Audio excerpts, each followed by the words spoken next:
मेरे प्यारे बच्चों, आप सबों के लिए मैं कुछ चंद लाइनें जो है सुनाने जा रही हूँ। आप लोग गौर से उसको सुनिएगा। आपको पढ़ते, खेलते और मुस्कुराते देखना मेरे लिए किसी त्योहार से कम नहीं। त्योहार समझते हैं ना, जब हम लोग ईद, दिवाली, छठ वगैरह मनाते हैं ना, मनाते हैं, तो बस जब आप मुस्कुराते हैं, खेलते हैं, हंसते हैं, पढ़ते हैं, तो ऐसा लगता है कि हम लोग एक त्योहार मना रहे हैं, कोई पर्व मना रहे हैं। अपने बच्चों को अगर इस तरह का देखते हैं तो कितना अच्छा लगता है। हर सुबह जब विद्यालय में घंटी बजती है तो मेरे अंदर एक नई उम्मीद जन्म लेती है कि आपके छोटे छोटे कदम आज भले ही स्कूल के आंगन में है, पर एक दिन यही कदम देश को सही दिशा में लेकर जाएंगे। हो सकता है कि आप जो भी छोटे छोटे लगते हैं ना, ये बस्ते बहुत भारी है, ऐसा होता है ना, लगता है कि बहुत बस्ता भारी है। हो सकता है कल को आप ही इसी देश के भविष्य बनेंगे। अगर अच्छे से पढ़ेंगे लिखेंगे तो हमारे देश के आप भविष्य बनेंगे। आप ही तो है हमारे देश के भविष्य। क्या आप ही में से कोई आईएएस ऑफिसर बन सकता है? क्या कोई कुछ बन सकता है? पर एक दिन यही कदम आपको देश की सही दिशा देंगे। आपके कोमल नन्हे बाजुओं ने जो आप बस्ता उठाया है, कल यही देश की जिम्मेदारियां उठाएंगे कि कैसे देश को चलाना है।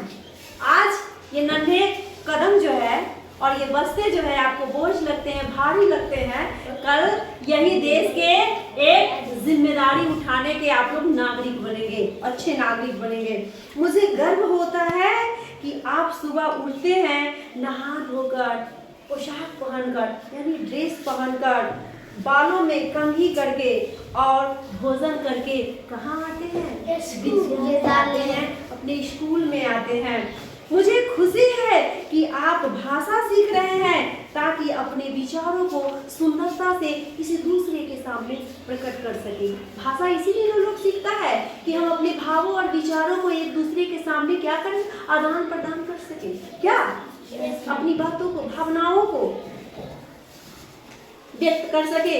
गणित सीख रहे हैं ताकि जीवन के निर्णय सोच समझ कर ले सके। हर जगह हमारा गणित है ना? है कि नहीं? हम कुछ भी बाजार में जाते हैं, कहीं जाते हैं, क्या हमारा घर से ही गणित टाइमिंग चालू हो जाता है ना? तो हम गणित इसीलिए सीख रहे हैं। लेकिन मेरे प्यारे बच्चों, एक निपुण बच्चा वह है यानी जिसमें कुशलता हो भर कर। क्या एक निपुण बच्चा वही है जो अपने पुस्तक को सजाता है, ठीक है, सजाता है, गृह कार्य करता है और लाइन में चलता है और यातायात के नियमों का पालन करता है। हम जब रोड पे चलते हैं गाड़ियों को लेकर तो हम क्या करते हैं? छोटी छोटी बातों को ध्यान से बेध्यान कर देते हैं तो हमारे साथ कोई घटना हो जाती है, बहुत बड़ी घटना हो जाती है। जब हम छोटी बातों को इग्नोर करते हैं तो एक बड़ी घटना का हम अंजाम देते हैं। क्या ट्रैफिक रूल्स को हम लोग पालन नहीं करते हैं कि हमें रोड पे किस साइड चलना चाहिए।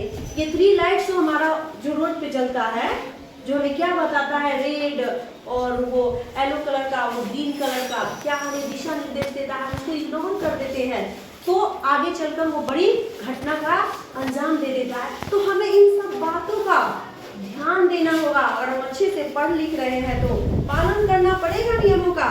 जो कूड़ा हमेशा कूड़ेदान में डालता है, जो दूसरे की मदद करता है, कूड़ा है इधर उधर, हम बार बार आप लोग को बताते हैं ना कि कितना सारा कचरा रहता है विद्यालय में। तो आप लोग क्या, आपका विद्यालय है, आपका ये घर है, आपका ये मंदिर है, तो हम इसको साफ नहीं रखेंगे तो किसको साफ रखेंगे? ये हमारा काम है, हम सभी का काम है इसको साफ रखना। कहीं अगर देखते हैं कुछ भी तो हम उठाकर उसको ऐसे जगह फेंक देंगे, क्या कचरा में डाल देंगे, कूड़ेदान में डाल देंगे। हम आपकी निपुणता आपके व्यवहार में तभी दिखती है जब आप बुजुर्गों का सम्मान करते हैं। अगर रास्ते में कोई बुजुर्ग मिले, अगर हमारी जरूरत हो तो हम उनकी मदद करें, हेल्प करें, तब ना समझ में आएगा कि आप कितना निपुण हो रहे हैं, कितना होशियार हो रहे हैं। क्या सच बोलते हैं या फिर बिना कहे अपना काम स्वयं कर देते हैं? क्या जो बिना कहे काम को अंजाम दे दे, स्वयं कर दे किसी भी बात को। अगर आपको लगे कि हमको मैम को बोलने से पहले ये चीज़ हमको यहाँ गलत लग रहा है, मैम को बोलने से पहले जल्दी से इसको काम कर देते हैं क्या, तब तो समझ में आएगा कि आप एक निपुण बच्चे बन रहे हैं क्या, आप में कुशलता हो रही है क्या, आप एक अच्छे व्यक्ति बन रहे हैं, एक अच्छे स्टूडेंट बन रहे हैं आप क्या। हाँ, मैं चाहती हूँ कि आपको शब्दों का मतलब समझ में आ ही रहा है, पर आप अपनी मातृभाषा में जो भी सीखते हैं उसे अच्छी तरह से व्यक्त कर सके। मैं चाहती हूँ कि आप सवाल पूछें, शिक्षकों से आप सवाल पूछें, क्लास में तर्क करें, वाद विवाद करें, पूछें कि मैम मुझे ये समझ में नहीं आ रहा है, या किसी शिक्षक से पूछिए मुझे ये नहीं समझ में आ रहा, कैसे होगा बताइए, प्रश्न पूछिए। कि ऐसा करने से होगा क्या, मुझे ये समझ में आएगा कि शायद मेरे पढ़ाए हुए कामयाब हो रहा है, बच्चे सवाल कर रहे हैं। क्योंकि बच्चे जब क्लास में अगर सवाल नहीं करते हैं तो समझ में ये आता है कि बच्चे को समझ में बात मेरी नहीं आ रही। अगर बच्चे सवाल करते हैं तो काफी समझ में आता है कि नहीं बच्चे कुछ तो समझ रहे हैं। इसलिए शिक्षकों से सवाल करने हैं। और क्लास में कोई चीज पढ़ा रहे हैं, हाँ मैम ये कैसे हुआ जरा बताइएगा क्या। इस तरह की बातें जो है कुछ हम नया सीख रहे हैं, कुछ नया खोजे क्या। कैसे बताते हैं कि प्रोजेक्ट बनाकर लाइए, इसलिए बताते हैं प्रोजेक्ट बनाकर लाइए, आपका उसमें दिमाग जो है खपत होगा, आप नई नई चीजों को सोचिएगा, टेक्निक लाइएगा, कैसे उसमें बनाना है, कैसे बनाएंगे मेरा सबसे अच्छा होगा क्या। ये थे चंद लाइनें आप सभी प्यारे बच्चों के लिए। आप सभी के लिए जो भी कुछ हम बोले आप सभी को कैसा लगा? बहुत अच्छा लगा। तो क्या आप ऐसा करेंगे? करेंगे ना? अपनी क्लास में अपने शिक्षकों से क्या क्वेश्चन करेंगे, प्रश्न करेंगे, तर्क विचार करेंगे? चलिए बहुत बढ़िया।